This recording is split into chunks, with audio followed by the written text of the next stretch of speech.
Look, I had a lot of fun attending the recent midnight screening of Morbius, but it wasn't only the film Morbius which I enjoyed. I also very much enjoyed taking out my new girlfriend, Julia Fox, to one of my favourite Italian restaurants in London, Bella Italia, which is, they serve the highest standard of Italian cuisine there.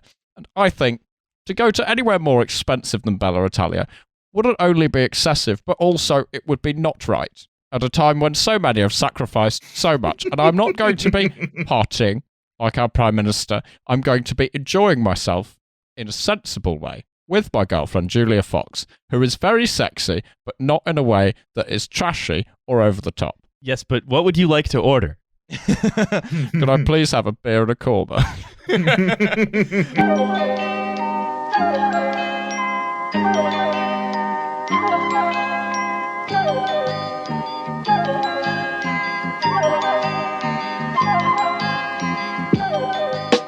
Hello, everybody. Welcome to this free episode of TF. It's the free one. I'm going to start saying it next time. Okay, all right, give it a go. Yeah. You can't do accents. Will it sound like Quaaludes Acaster? That's the question. Quaaludes Acaster, of course, is something that you will have a bit you will have heard if you subscribe to the secret Patreon that we don't tell anyone about. Yeah. If a bit you will have heard if you are subscribed to the Patreon where you get to edit the podcast. Nate's been paying into that for years. I've got to say, I can barely walk. No, come on, don't give it to him. Hi everyone. It's TF. It's Riley, Milo, Hussein, and Alice. And Quaaludes Acaster. Don't worry, Quaaludes Acaster. I'm going to fall off my yacht. What is he, Robert Maxwell now? Well, I'm having so much chemsex, I feel like two guys from 22 SAS have turned up. Oh, boy. Listen, I don't know where those pensions went. I'm Robert Maxwell Quaaludes Acaster. the triple barrel surname. I was watching this documentary called The House of Maxwell, right? And one of the things I noticed about Robert Maxwell, because there's a lot of footage of him in it, most perfect evil guy voice. They truly do not make them like that anymore. He had this like incredible, perfect baritone, and he bought the Mirror, right, the newspaper, and he was talking about its competitor, The Sun. And at one point, I forgot that he was talking about newspapers because he said, "I am committed to putting the Mirror on top of the Sun." And I'm just like, fucking shit. What? That is something like an evil guy in a Bond film would do, right? Yeah, like, totally. No, it's what he is he's... Oh, it's fucking Die Another Day, the big sun mirror that they use to melt totally. Everyone. Yeah. But with a strangely Mr. Burns style affect. Yes, that's right, American listeners. Britain had a Mr. Burns. Yeah, but, you know, baritone. Look, we got some stuff to talk about today. Can I interest you all in meeting the new sixth member of TF? Quaaludes Acaster. That's right. Nothing jars me. I don't know what tone we're speaking. I'm whacked off my tits. It's like whenever this is going to be a very me reference, but like when the White Ranger in the original Power Rangers was released, right? Yeah. And he takes off his helmet, and under the helmet is Quaaludes Acaster. Yeah. No, this is actually Seth Green's stolen bored ape, folks. Oh no! I bet he's not bored now. He's been kidnapped. Yeah, that's right. Probably an excited ape.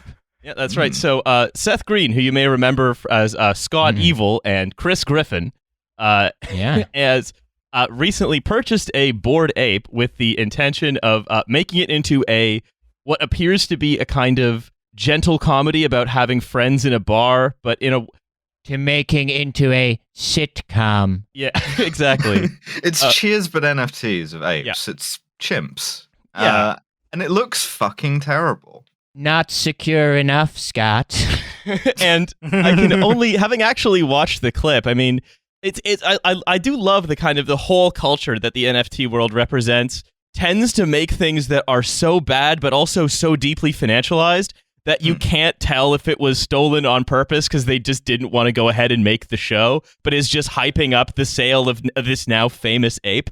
It is genuinely, we are in producer's world at this point with that section of the economy. Well, I was saying this on Twitter the other day, but like NFTs is basically like first as fast, then as tragedy, because it's one of the few things that like from the very beginning, anyone who's not a complete fucking idiot was like, this is the dumbest shit I've ever seen in my life. How can this possibly be real? And then it's like, oh, a lot of people are going to lose their house.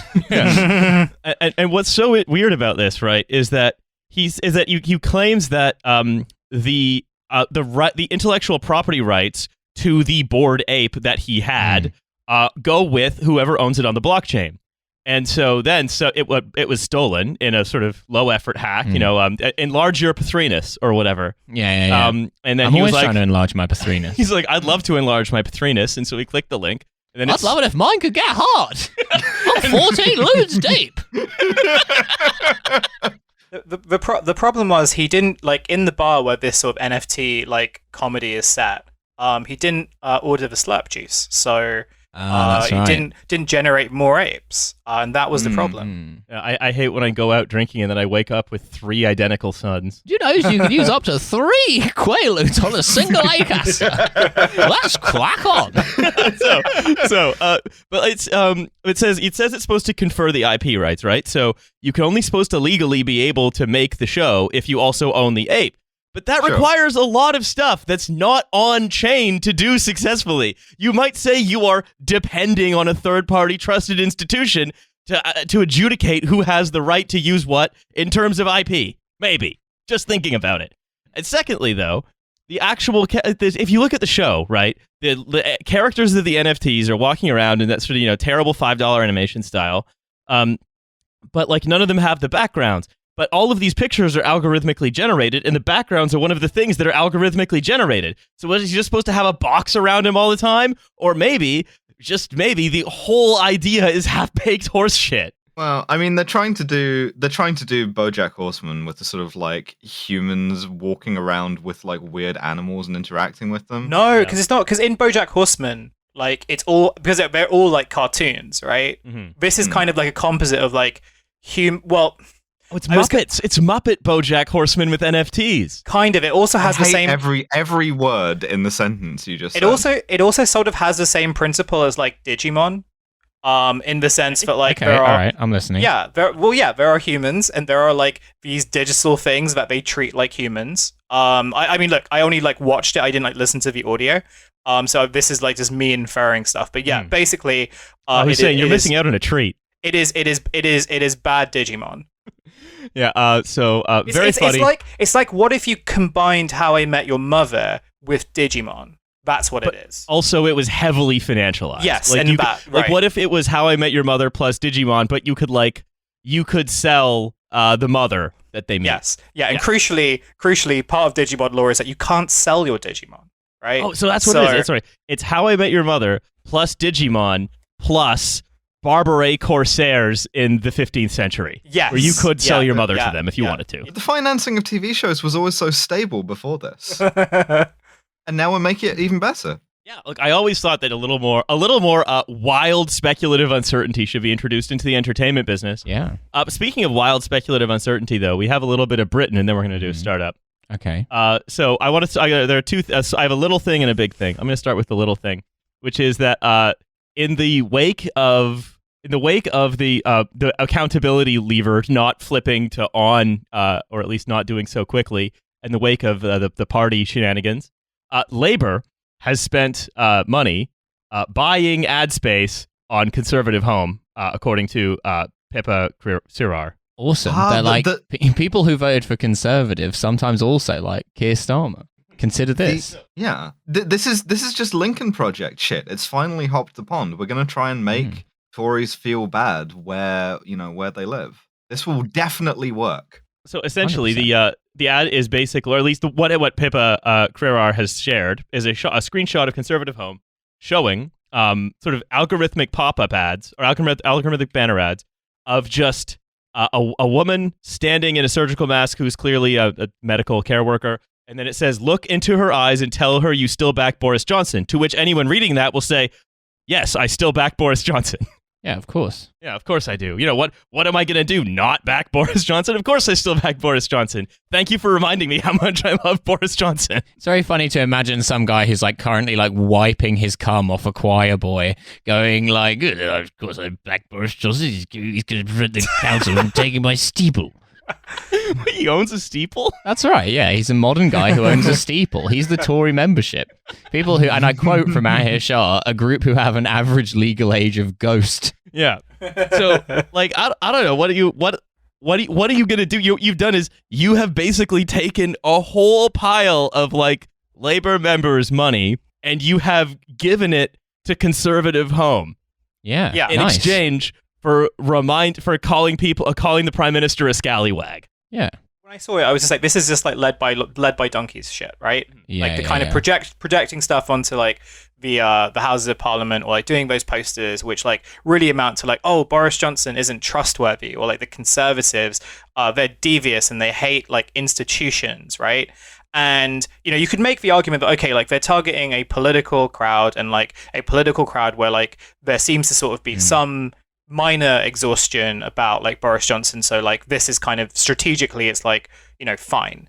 But like you're right, like number one, like you're giving money to Conservative Home, but like the second thing is also like the choice of that picture as well was the thing that really like I found very weird, because like it's no secret that like all their readers pretty much like have absolute contempt for the NHS and everyone who works in it, and like never gave a shit about them. So like of course they would like still back him, because like why would they be in bed? Like for me it was like why choose out of all the kind of pictures you could have chosen, or like all the things you could have picked up, right? Like, you know, grandmothers sitting alone or something, like that seems to feel more effective. This just like makes no sense even by their own logic.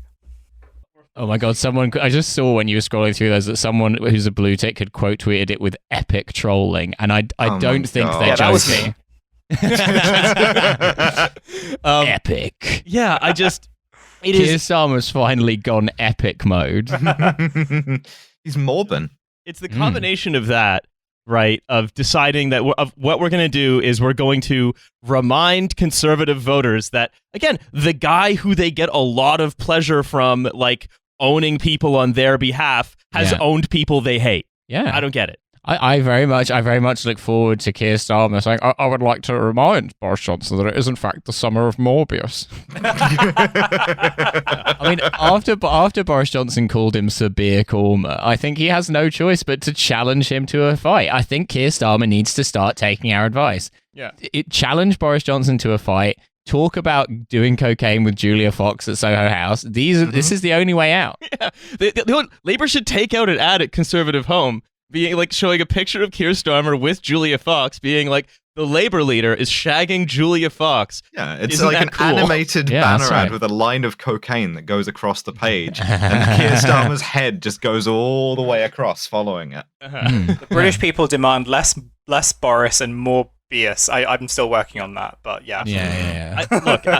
I mean, it's incredible to see. I mean, because I suppose if you are so purely wrapped up in just media performance, then of course you'd think that Led by Donkeys or the Lincoln Project or whatever is genius politics, and that the thing to do is just shovel a bunch of money from your side onto the other side to like make them to remind everyone what a scallywag the guy in charge is.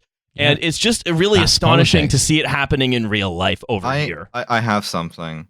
What do you have? Tories these days would rather consume media with more bias than go to the cinema and watch more BS. They would. There we go. They would. There we go. Very good. Yeah. That's all the right. ad. Well, I think that's the end of the podcast. So what was that? 17 minutes. Yeah, it's achieved its height. Like it's over. So what was that? Like 4 and a bit years? Yeah, and 17 minutes. Yeah, that's it. Bye, everyone. No, not bye. We finally worked out what it is with the Tories. Yeah. Finally figured it out. It's been a while. No. So the other thing is like, while this is all anything out, I've got no idea where the fuck I am. It's James A. Ketster. Yeah, that's right. So basically, like, while this is all happening, and while this appears to be the only thing that we're going to, attack the Tories on, The energy price cap has been sort of suggested that it's going to go up again. Oh, that. But who uses energy? Just honestly, I think everyone should just take a nap. Everyone should tighten their belt when it comes to being warm enough to survive. Yeah. Have you considered possibly becoming a long-distance runner, so your temperature's always a little higher? You're triggered. You're triggered and you're owned by your energy bills going up 300%. Well, have you considered that it's summer? What I can, that's right. Well, I mean, what I can say is that, like, a great way to save on your heating bill is to just get mad online. Like, that raises your blood. Yeah. So, like, maybe you should spend more time posting on the computer. Think about that. Yeah, you could put like a cup of water on your forehead and then it will boil. Essentially, Boris Johnson has failed to acknowledge the summer of Morbius, and also it's going to be the summer of more BS, big surges in energy prices due to his government. That's exactly what it's going to be. Yeah. Thank you, Sir Keir. I'm so thrilled that you took time out of your busy schedule to come in here and talk to us today. I'm absolutely exhausted from railing my new girlfriend, Julia Fox. And I do mean the double entendre there. Delightful stuff, Sir Keir. Well, thank you for coming in. My pleasure. So, basically what happened, right, is that the energy price cap is going up. This is, again, like wholesale gas prices are quite low, just because energy tends to be... Well, it partly is because energy tends to be bought in because basically, remember, all of those small firms went out of business because they all bought energy on the spot market, right? Yeah. And they didn't have money to buy it ahead of time. So what it means is that, well, if the price spikes and you buy a lot of energy ahead of time, then that means that it stays expensive for a while. But also, what are they going to do? Put the bills down? When has the energy bill ever gone down? There's also a practical problem here, which is that we get a lot of natural gas from the North Sea. Europe does not have a lot of terminals to handle liquid natural gas. We don't have a lot of gas storage because we sold all of it off. Well, because why would you need to store it? Yeah, therefore, best we can do is burn a shitload of it and just try and sell the excess electricity we generate. Yeah. Yeah, but it's not going to benefit you, the consumer, in Britain at all. Oh, heavens, no. No benefit. No, that's not how it's supposed to work. Anyway, no. So with all of that happening, the Conservative government having said, no, we're not going to do anything about it, go fuck yourself, you're on your own, has essentially been once again forced by events powerful message to voters. Go fuck yourself, you're on your own. But I would like to say, actually, the government has gone a bit too far here. I would like to say, go frig yourself. You've got a tax credit. Well, the thing is, that's essentially kind of what happened, right? Because what we're seeing is a permanent price increase of something in the region of £800. Because the bills can, even if the gas falls, the bills can never go back down. This is just a reality of you might as well want to turn gravity off. So what has happened, right, is that with the bill rising by about £800, maybe a little more. Keep that figure in your head, by the way. Just remember that amount. Okay. Right. What we've essentially said is, again, good, and what Labour's been agitating for is a big one-off windfall tax, because they've all been taking excessive profits. And this is when the Tories sort of gave their logic for it. They said, well, it's because they're excessive profit taking. There's not any kind of innovation that they're engaging in or any kind of efficiency seeking. Again, it's never been that. They've never done that, but that's fine. Nevertheless, they said, okay, we're going to tax them some billions of pounds and redistribute that in a sort of means-tested way, so that no one gets less than 400, and then if you meet certain criteria, you can get some more than that. But let's just say the average person getting about 400, they're going to get £400 one time for a bill that is risen by about 800 forever. That's dialectics, baby. That seems trade offer. And I think the thing I want to emphasize, right, is that what is that they chose to do this. This is what Labour has basically been pressuring to do, right? Is do a one-off big windfall tax, because we have to recognize that the amount of profit taking has been irregular. So please, give them a windfall tax. And then the Conservatives said, basically, okay, we're going to do that, but we're going to also give them tax credits for investing in oil and gas in the North Sea, which is perfect, because we really want to get to that 2-degree world 5 years sooner. We do, yeah. But that essentially... Britain's going to get there first, before those idiots in Europe.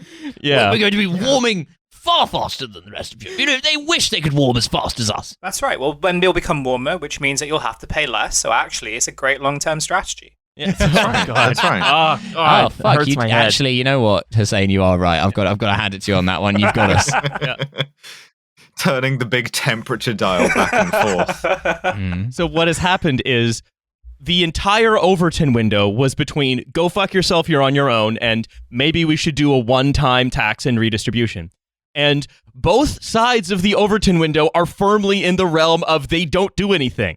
Yeah. Maybe, what if we nationalized some energy companies, the infrastructure? What if we nationalized that? Or even we can't do that. Or even That's just communism. set a more aggressive price cap. Yeah. Oh like yeah, the because French we did. already do set a price cap. We already have state intervention in the market, just only the bad kind. Rather than putting the price cap up, like people were already going bankrupt at the price cap they've already put up. So why would you then put it up again? Well, I know why. Yeah. And the fact that Labour has essentially been agitating for that and a VAT cut, which would mean for 1 month the price increase is halved, but then it's the same. But then it's a full increase after that. Yeah, it's incredible. I mean, it's like they're saying that, it's hard to even, but like the way that the Labour Party at this point loves to demand less than the bare minimum from the government, which, I mean, okay, like whether or not you agree with it ideologically or not, that enables the government to outflank you by doing the bare minimum.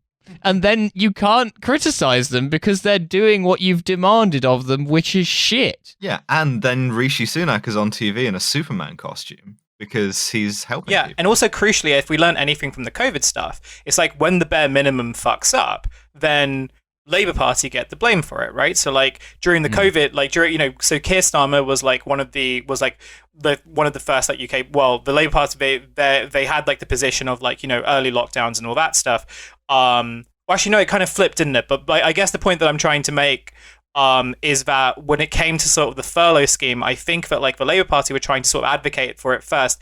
The Rishi Sunak was like very reluctant to do it and like eventually did it through gritted teeth, then sort of like got made a saint because of it. And then when the furlough scheme like ended and it kind of like disorientated like parts of parts of like industry, Keir Starmer got the blame for it, right? Like it was Labour who advocated for this, and like they call themselves a Labour Party, but like they're overlooking like dying businesses and stuff. Ultimately, it's like really that like they will argue for the bare minimum. The Tories will kind of give them the bare minimum plus a little bit extra.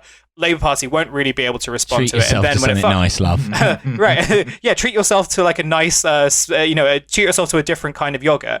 And then when people realize they don't really like the yogurt, they'll get mad at Keir Starmer, and I think that's a great strategy. He should continue doing it. I was very excited when I heard they were going to canonize Rishi Sunak, but I thought they meant something else. And like, if you remember, right, this was originally a loan of £200, and now it's a grant of $400.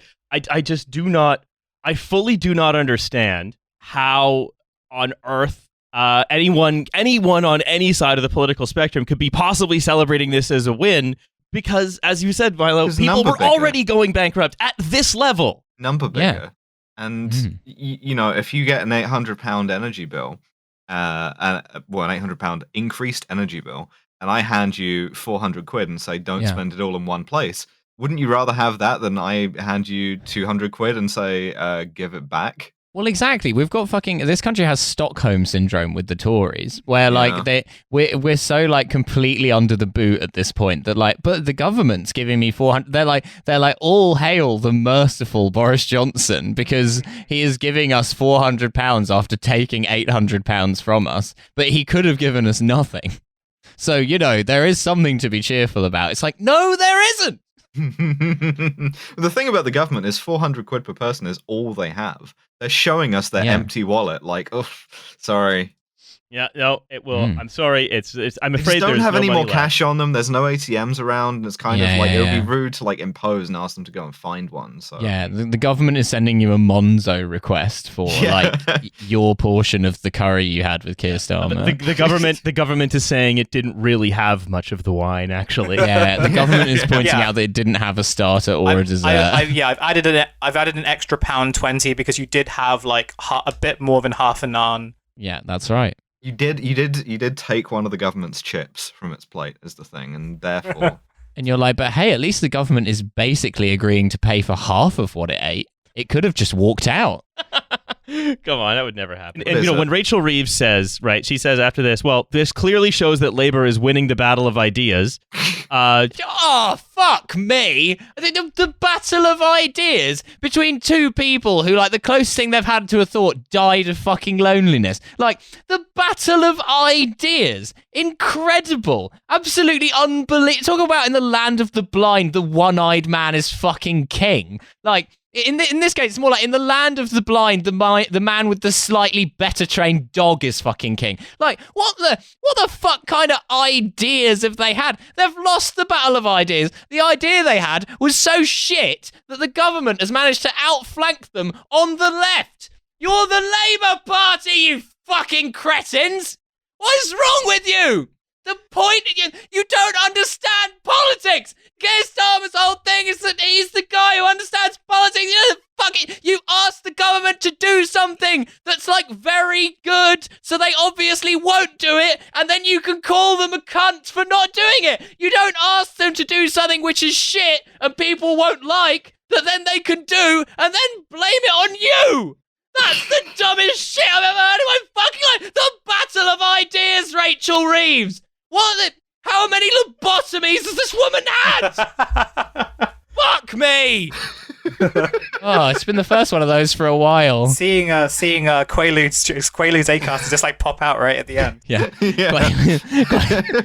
Rachel Reeves, let's crack on. I feel like Quaaludes Acaster is like Milo's Morbius. The summer of Quaaludes Acaster. Yeah. That would be an interesting MCU edition. Quaaludes Acaster. The living Acaster. Mr. Stark, I feel really good. The one thing I will respect the current iteration of the Labour Party for is that they're really giving the Democrats a run for their money as the most like frustratingly stupid Washington Generals ass nominally progressive party. Wasn't the case also that like they're trying to sort of model themselves on that because they're still so insistent that like the American Democrats are like, yeah, the current like the Biden administration is like the model that they want to emulate. Yeah, like utterly doing nothing and failing. Like I was discussing this with Riley before the episode off mic about how like Britain is like it's less cursed in terms of outcomes than America, but it's more cursed in the sense that both parties are the Democrats. They're both so incredibly frustrating to watch because like the Republicans, as evil as they are able to govern. Like they just do things that are evil, but they are actually capable of doing things. Whereas in this country, we have two parties, neither of which are capable of doing anything, and it's somehow it's worse. Like. Yeah, because our Republican Party is like a band of freaks and widows who are like dragging the second Democrats, the conservatives, around on a leash. Yeah, exactly. Well, I think the thing I was thinking of as well is that it is that the Republicans in the U.S. exist to govern aggressively for their for like the interests they represent, whereas the Tories just seem to exist to keep Labour out, and Labour just seems to exist to promise it won't be too much different from the Tories. No, Labour exists to keep the left of Labour out. That's right. They're two parties that are essentially big doorstops. Yeah. I want to talk about a startup. It's called Evolv. It's spelled the normal way, but already. No E. What? Yeah, Evolv, no E. No. How are you spelling it? Well, that's just Evolv. Sorry, none of the second E. Excuse me. Oh, okay, right, okay. It's only had the one E. I see. Yeah, that was very funny. I was just thinking, what? How are you? They're doing like non-Euclidean English. Yeah, no. So Evolv, but there's no E on the end, just the beginning. Yeah, Evolv, the game publisher with their platform Stome. Yeah, that's right. It's like a Morbius strip. Okay, come on. Come on. We're gonna start with Hussein. It's called Evolv, and remember, there is no E on the end of Evolv. A good guess, Hussein. Wait, no, hold on. I have something for this. That wasn't exactly what I had, but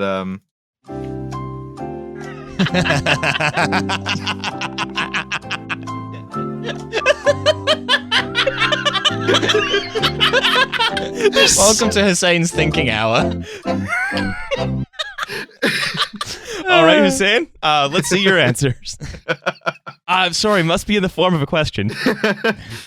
I'm still trying to work it out. I mean, the only thing I can think of is that like it's some sort of like electric vehicle, and that's only because like it's like Evolvo. That's a very boring answer, but like I can't. Yeah, Evolvo. I'll give you a hint. It's related to some stuff that's been in the news in America recently. And I want you to imagine the most cynical, perhaps evil thing you can, and then double that. Is it an app that prevents school shootings? Correct, Milo. Electrified floors. Fuck. Yes, the lathe is vibrating with my power today. I was what with was you it? on the school shootings. It's an app that prevents school shootings. I was thinking it was going to be like you electrify the floors of the school, and then the second a lockdown goes out, you just fry possibly a bunch of kids, but also the school shooter. Yeah. No, so it's not exactly an app, though. So Evolv. Probably That also would've a been- kid. That would have been too practical, I think. So this company went public last year, has raised $400 million from a combination of Peyton Manning, Jeb Bush, Bill Gates, and Andre Agassi. Just a bunch of really smart guys. Now that's a mum's basement lineup I would listen to.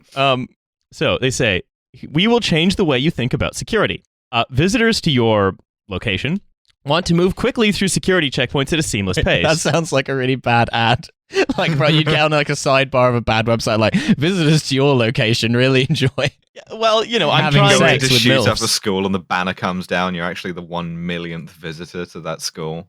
Yeah, you're the 1 millionth person who's attempted to shoot up this school. Yeah. You've got this big novelty check, and then that forces you to put down the gun temporarily while you're Yeah, and you confused. just get tackled by a bunch of teachers. Yeah, that's right. So what it is it says traditional security screening was not designed for today's dynamic threat environment. Unlike metal detectors, manual bag checks, wanding, and other traditional solutions, Wanding. like a metal detector wand. No, I realize it's just Okay. a funny way of describing it. Evolv offers an innovative approach to physical security screening by maintaining the highest degree of weapons detection accuracy via AI. Oh, amazing. No. Is it like a kind of vibes check thing? Like it checks if you have bad vibes and therefore whether you're a security Yeah, threat? if bad vibes are a gun, which I guess a gun is pretty bad vibes. Oh, Alice, you say gun. So the Evolv weapons detection system combines powerful sensor technology with proven AI, security ecosystem integrations, and a comprehensive venue analytics to ensure safer, more accurate threat detection at an unprecedented speed and volume. So what essentially they're saying is, look, we've accepted that there is sort of no acceptable political solution to this because Joe Manchin likes the filibuster because that's the only thing that keeps him being a mayor of West Virginia.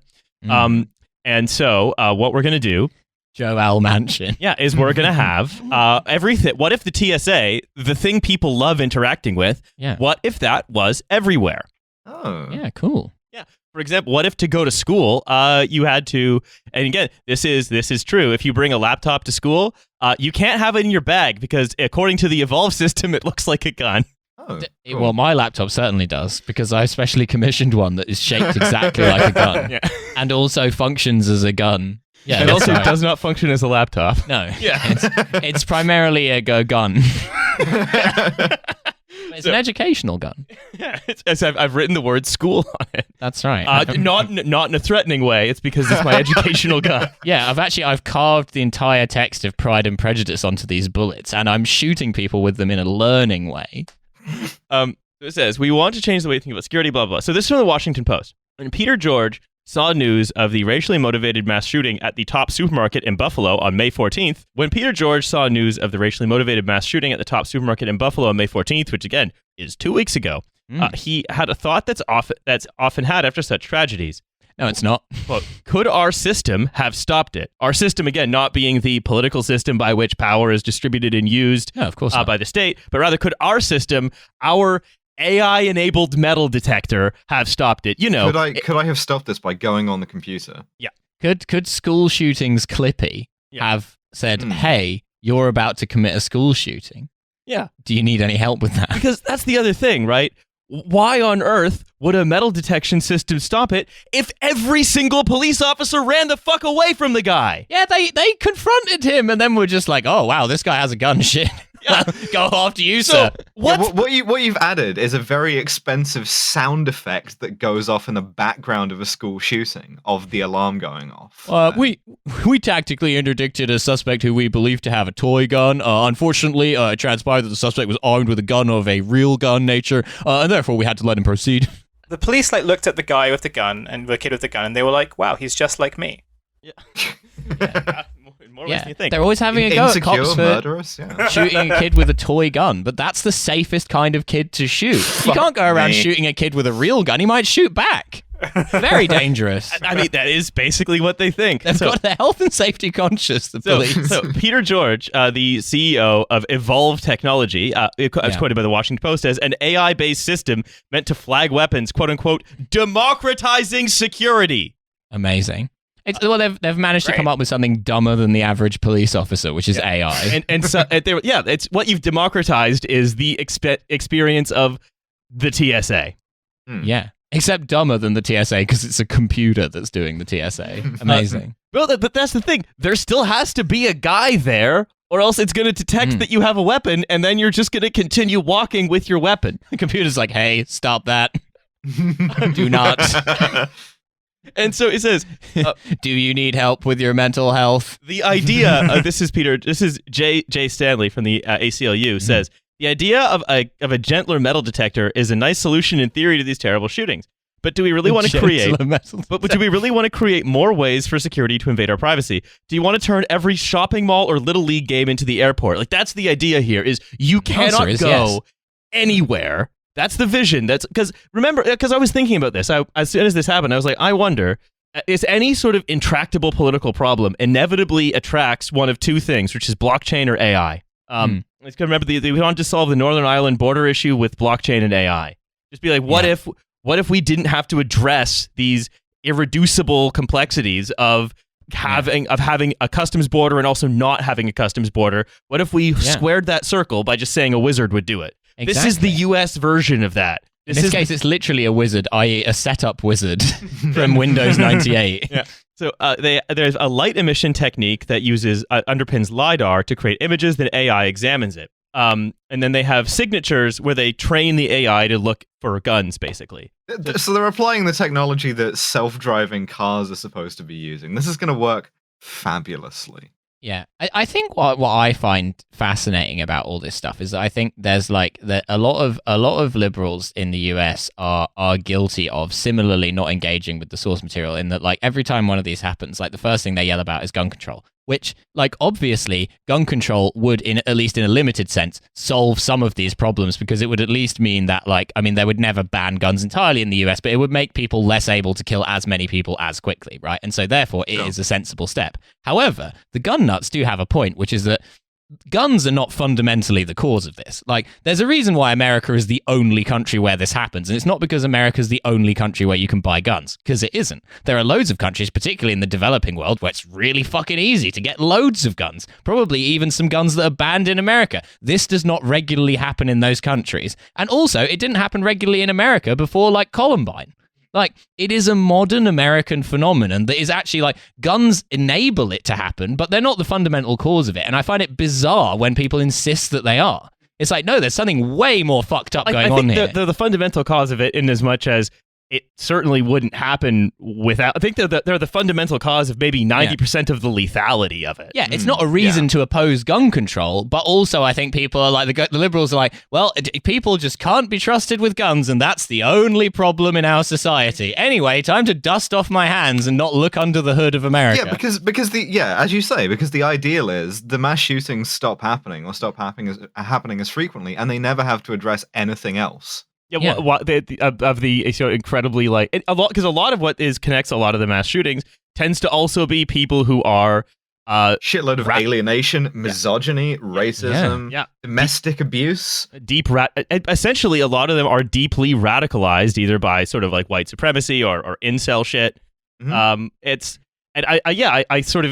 all of these problems that are intersecting. But I think the thing is, it's certainly, I'd say the fact that you can get an AR-15 in a drive-through certainly has dumped a lot of gasoline onto the fire. Oh yeah, it exacerbates the problem massively. Yeah. But I think, and also it's amazing because this has brought up some amazing things about the American cops. Like, far from being unable to not do violence when they shouldn't, they can't even do violence when they should. Which is, I mean, again, if you bring the example of like the British police, like, you know, they don't do as much violence as the American police, but also like there was that guy, the fucking policeman who confronted the guy who was armed outside Parliament, who was unarmed and got stabbed to death. He didn't run off. I'm not saying he absolutely. was a good guy. He was still a cop, but like, you know, that's like the minimum you expect from a cop, even when you understand what cops are. Like, it seems as though it is a certainly a perfect storm, and it has created this just enormous gaping wound in American society, into which step a bunch of guys saying that they'll solve it with AI and blockchain. And we can trust all of them. yeah, we're gonna get an NFT of the school shooter, and we're gonna put it on the blockchain, and that's gonna solve the problem. So, when the system identifies a suspicious item from a group of people flowing through it, it draws an orange box around it on a live video feed of the person entering. Oh, so if I enter the school with the ball from the Birmingham ball ring, and it will put the box. Like, whoa, this guy's mental health is off the charts. It's drawing the Q angle on each person entering. It says, Now listen here, 007, it's called an angle. so it says it's only then that a security guard watching on a nearby tablet will approach for more screening. But again, they already have the gun, and the security guard has already been proven to be ineffective. Amazing. So what the fuck is this doing? What's its function? Because if they have the gun and they bring it to the school, that's sort of it. Because the security guards and the cops have proven themselves to be manifestly unable and unwilling to stop it. So what Also, you've done is you've drawn a little box around an eventual murder weapon. We're running hot today. Yeah, we are running hot, and rightly so. This might be a dumb observation, but like from what I understand, based on like kind of dipping in and out of like the weekly school shootings that seems to be happening, like it happens very rarely that someone will bring a gun into the actual premises and then fire it like later. Quite often, like more often than not, if I'm not wrong, like the shooter comes in and starts shooting once they get inside the school. So how, like, if they're carrying the gun because they want to kill people in the school, then like I don't know, what are they expecting to do with this? It's like, oh, can you put it through the scanner first before you do your thing? You can see the like desperation to avoid, like, that's the one thing about gun control being the one thing, this the first priority, because I agree with Milo, right? Like, there's all of this other shit that needs to happen as well. But the thing that sort of changed my mind a little bit on that was the extent to which everybody in American media, everybody on like all of the Republican Party and a decent proportion of the Democrats immediately started talking about anything other than gun control for as long as they could, as loudly as they could. Well, I like my fucking Ted Cruz go on Fox and say every school should have one door with armed guards at it. It's Right. like, okay, fine. You have one door, there are armed guards at it, a guy with a rifle comes up, the armed guards run. Now what? Well, the kids don't have exits now. The armed guards, there'll be two armed guards at every door. One will tell one the truth. tell lies. One will tell the truth, and you've got to decide which one. And if you pass the riddle, then you get to do your shooting. No, what I was going to say was that, like, you know, I agree with like Milo in the sense that, like, the idea of just like getting rid of guns isn't going to like solve the violence problem, because, and I think at this stage also, because like the systemic causes of violence are so embedded. Like, you may kind of, you know, you can argue that, okay, like kind of reducing access to gun might mean that like you'll kind of get fewer casualties, and that's like generally a good thing. Like, the issue with like the gun thing is also that you can like rack up a lot of casualties in a short period of time, but like it doesn't address like the systemic things. But like what's been quite interesting, you get more car attacks too, and American cars in particular are about the worst kind of car that you could try and run a bunch of people down. Yeah, especially if you're And I driving think especially if you're driving a Tesla. Yeah. Yeah, but if you're driving a Tesla, that's more of what AI on AI crime. Yeah. What I was going to add, like, very quickly was that, like, if you kind of look at the responses, or if you listen to like the responses that have happened after this attack, and you're right, like they've avoided talking about gun control, and they've avoided really talking about guns, like using the same, like, you know, he was a psychopath, or this was just like one radical, and like, you know, there are so many like good gun owners and we shouldn't punish them and everything. But like what it kind of seems to imply is that like the way in which the Second Amendment and like gun accessibility has sort of been framed as like the kind of pinnacle, or like a sort of like the moniker of like American freedom and liberty, right? And it sort of is. That, like, it's the only thing you get for living in America, right? And and like the idea that you can sort of go into any store. Last time I went to America, I went on a fishing trip, and I went to like go just get some tackle. and like the guy was like asking if I wanted to buy a gun, and that like there must be ways to take it sort of take it back to England. And I was like, number one, it's like, okay, my name is Hussein, and like I don't know whether you like know that. But like the second thing being like he's really keen to sort of sell. Fish, Hussein? You ever felt the power of discharging a Magnum 537 into a chub? That's a Magnum 357. I don't want to get yelled at by someone with autism. A Magnum 537. Now that would destroy a chub. Yeah. A more than 50 cal pistol. Yeah. Hey, do you want to obliterate a carp into its component parts? Yeah. Do you want your shoulder and a carp to experience the same thing at the same time? Do you want to be sure that no Polish man will ever eat this carp by turning it into little more than mist? He really wanted to sell me this gun, and it was just like really this idea, and I think it's it's like really this idea that like you're kind of like the freedom that you get, and like the kind of like the freedom that they sell is the idea that like anyone can sort of buy this gun, and it means that you can bypass like thinking about what it means to sort of like live in a free society in like more systemic ways, right? Like so the Second Amendment can like be very conveniently used to detract from conversations about accessible healthcare or like education or welfare or like very basic living standards. The idea that like so much of America basically lives in poverty, and like and those are also places with like incredibly high gun ownership. So yeah, I'm kind of wondering whether like the Second Amendment also kind of is used in a very cynical way to be able to detract from having to have like conversations. Yeah, I mean, to detract from having conversations about like those actual systemic things which cause the radicalization, and thus creating this like very like this impossible cycle to break. Well, I think there's another thing. Like, it's very difficult. It's the thing to remember is that radicalization and mental health are not they're not two sides of the same coin. These are different, like, because one is a diffuse and largely thought of as individualized, whether it is or is not. It's thought of as individualized problem. It's there are many people with deficiencies. They have deficient mental health or whatever. But it's from not being checked in on by Prince Harry. The actual problem beyond just there are tons of guns around, because like Britain had a mass shooting. It happened last year. People seem to forget that. We had one here last year, but it almost never happens. Yeah, but that's the thing. The question of magnitude isn't a side issue. If you can say, we had a mass shooting last year. When was the previous one? 2010. If you're talking about America, then it's like, we had one the previous week. No, I'm not saying it's a side issue at all. What I'm saying is that the guy who we had a mass shooting, the guy who did our mass shooting, bears a lot of similarities to all the guys doing the mass shootings in America. Oh, sure. He was on the same forums. He was talking in the same way. He had a lot of the same political ideologies.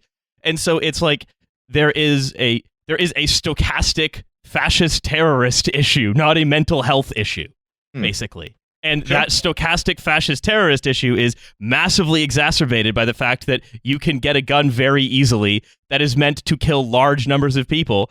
And again, sort of focusing back on what Evolv here says, one of like this publicly traded, very valuable companies sort of solution to it is to make everything into an airport, every Six Flags into an airport, every school into an airport, everything. But this says, well, what happens when you move beyond like looking for a gun? Because it's not just a metal detector. It's not just seeking metal. It's seeking fucking whatever you tell it to seek. It will seek any signature, anything. So if you say, okay, well now we're just going to damn transgenders. Yeah, it could do that. It could do whatever. Yeah. I mean, that's the thing. It's like if you want to think like in a world where say there's like a lack of access to like say trans healthcare, like if because of discrimination against trans people, you could do that with it. You could do what you're doing is you're normalizing. People using this, right? There's these very cynical firms are jumping into the breach, saying, "Let us surveil more. Let's surveil more and more broadly," because the actual problems, which is again a combination of, as you said, Milo, a stochastic fascist terrorist movement, and as you say, Alice, the fact that all of these people have ready access to guns.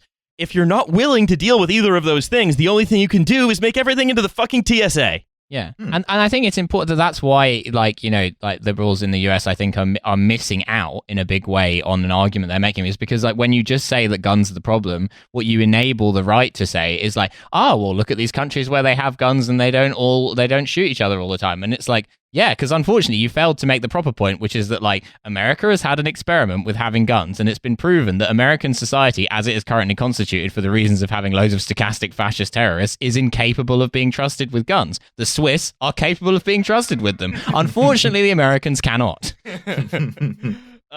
And the other thing, right, is Don't that trust the Swiss with your money. Yeah, no, that's true. Is that we like, for example, what if it's like, all right, these are outside every protest now. So you're going to get searched. And because the thing is, a lot of people walking through these things are going to be fucked up by them. For example, if you're going to a protest and they, I don't know, find something in your pocket or whatever, that's like, oh, we can arrest this guy now. We can harass this person now. Or Found his Yu-Gi-Oh cards. or perhaps we already have identified this person from their phone. We now know everything that they're carrying on them. We know where they're going. We know all sorts of shit about them. And that is now, again, a bunch of data that's been pulled in. And no matter how much they promise that they're not going to tag a personal name attribute to a person, we know for a fact that that's not enough to fully anonymize someone. No, but Roddy, they promised. Come on. Come on. And so essentially, like what you're now saying is, yeah, people are just going to have to accept constantly being patted down by the cops all the time. And the people this is going to stop are people who we don't care about, who don't need to be stopped. This isn't going to stop someone who's decided they want to shoot up a school and they're going to just walk through it, and then a little orange box will appear over the gun that they then remove from their coat and start using. So yeah, that's where it was before he took it out. This little helpful orange box showed me. But what it will do is get a lot of people, especially a lot of people who are already over-surveilled and over-policed, pretty fucked up by the fact that this is just more overreaching surveillance into their lives. What if we turn schools into panopticons? Yeah, I'm actually going to do a startup where we're going to fill all of the schools with bottles and cans, which will distract school shooters for long enough to enable them to be tackled by teachers who are apparently the only people brave enough to do anything about it. Teachers and parents, right. We have to protect our precious operators. Man, the fact that, I mean, it's so dark, but I mean, the fact that the cops were like tasing the parents to prevent them getting into the school to rescue their own children, and the fact that they, like Chris Morris style, locked the shooter in there with the kids and were like, well, we've contained it, like the fucking 8-year-old boy on the fucking space station with the pedophile. Just like it beggars belief. Like, and so essentially, this says this thing, like I said earlier, also says flags Google Chromebooks as weapons. So for whatever reason, Google Chromebooks it always flags as they weapons. Do suck, and you shouldn't buy one. So Peter George, the CEO, said that as for accuracy, trying to bring an explosive into my school, but I was just trying to charge my Samsung Galaxy tab. This machine is flagged me as an absolute fucking weapon. As for accuracy, he acknowledges that the Chromebook has been an issue, but says the algorithm is being improved. He suggests in the meantime that students who use a Chromebook might simply come to realize that they will need to hold them up in front of them on their way to school, which is a small price to pay for safety. Incredible. Well, I mean, they already make students like have clear backpacks and shit already. So yeah. If you're a student at school, why don't you simply wear kind of like makeshift body armor constructed entirely out of Panasonic Toughbooks and hope for the best? Absolutely. This is a very anger-inducing startup for me. Yeah, just fucking shit. Yeah. Boy, was that an episode that made me upset. What the fuck did we talk about? Oh boy, I can't believe that we brought on Quaaludes Acaster and also that Bored Ape, and neither of them really contributed to the substantive bits of the show. Yeah, Quaaludes Acaster is going to be running the metal detector at your school now. That's going to be the... he's going to be just as effective as the normal guy running the metal detector Quaaludes normally. Acaster might actually rugby tackle the guy. I think he'd do better than the cops. Yeah, that's for sure. Quaaludes Acaster trying to fuck the school. Legally, we cannot say that James Acaster does Quaaludes or that he would fuck a school shooter. That's not the point of the bit. It's just a joke. Legally, the defense is a joke. Do you think one day is probably going to cross his desk? His desk. James Acaster's in tray. Filled as it is with Quaaludes and episodes of podcasts to listen to. I hope people who don't know who James Acaster is understand that the premise of the joke is that... They've had a great episode, I think. Yeah, is that James Acaster is the last person you could imagine doing Quaaludes. Like, I really... That plus Quaaludes are quite a funny drug in general. Just any kind of 70s party drug they don't really make anymore is inherently very funny. Yeah. Watney's Party 7A caster. So okay, all right. So thank you very much. Thanks very much for listening to the show. And we have a bonus episode.